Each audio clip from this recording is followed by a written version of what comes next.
కాంగ్రెస్ పార్టీని నమ్మినటువంటి ఐఎన్డీఏ కూటమిలో అంతకుముందు యూపీఏలో సుదీర్ఘకాలం పాటు 22 సంవత్సరాల పాటు ఉన్నటువంటి డిఎంకే ఇప్పుడు వరుసబెట్టి కాంగ్రెస్ని దోషిగా చూపెడుతుంది. తద్వారా నిదానంగా బీజేపీ వైపుకి ఎన్డీఏ కూటమి వైపుకి వెళ్తుందా అన్న సందేహాలు.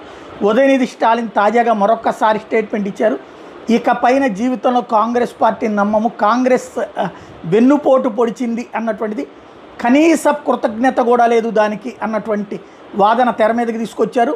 డిఎంకేతో పొత్తు వలన సాధించినటువంటి సీట్లు దమ్ముంటే రాజీనామా చేసి మళ్ళీ పోటీ చేయాలన్నటువంటి సవాల్ విసురుతున్నారు.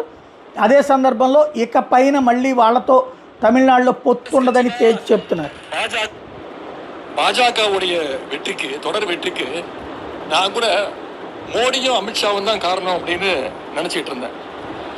ஆனால் அதுக்கு காரணம் மெயின் காரணம் அவங்க கிடையாது, కాంగ్రెస్ కచ్చి தான் பாஜகவுடைய வெற்றிக்கு కారణం அப்படிங்கிறத.